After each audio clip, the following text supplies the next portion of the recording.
So this is a GoPro.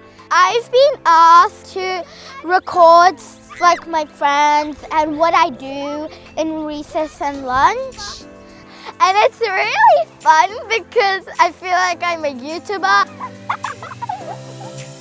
We are here at Noble Park Primary School doing a research project aiming to understand how children play. We have a special group of play agents wearing the cameras, filming their activities during indoor and outdoor learning time. I am interested in students with a refugee background and how they learn and what makes them happy at school. Having that child's eye view of what they are doing is quite unique. You can't get it in any other way. It's quite amazing. We've quite deliberately set up forest area, so we have that exploratory nature play, hut building, cubby building, hammocks and swings. And we have a lot of loose parts so they can build things with. There's tires and you can build something like cars, airplanes and stuff like that. We have a dry creek riverbed, so again opportunity for natural play. We came around to the dry riverbed, jumping around from rock to rock, and we were playing rope tiggy. We like to play cooking, tiggies and climbing games. As they return the cameras, we are asking them two very simple questions. Did you do something fun? And did you learn something? We made spinners and then we stuck them all together. Did you learn something? No? Okay. So when I look at the film, I'm going to see what happened. That's what we might be talking about later. All right? We analyze the video and we do that analysis with the children. The three themes that came through Kids Play had a purpose of making them feel safe.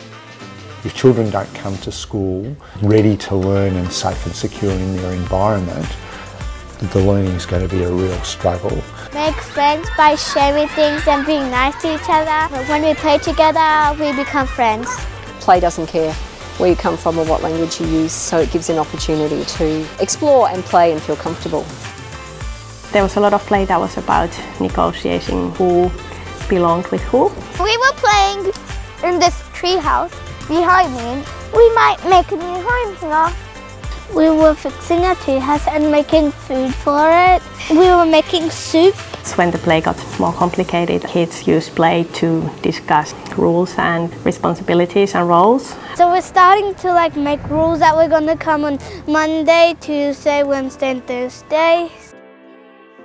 They had multi-day projects outside in the forest area where they took all kind of junk and they made their own mini community there.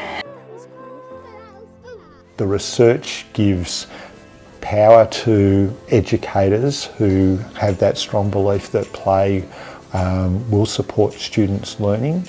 I believe that if we can make that research available to the public, we will be much better placed to promote it in the future.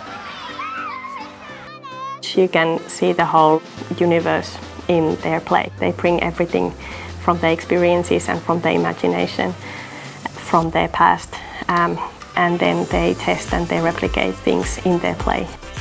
I hope that this research would illuminate the importance of play, not just as fun thing that kids do, but as part of their learning, as part of their well-being and engagement, and as part of their way of creating sustainable, settled lives in a new country. And if we understand and appreciate play better, teachers can do more to facilitate that play.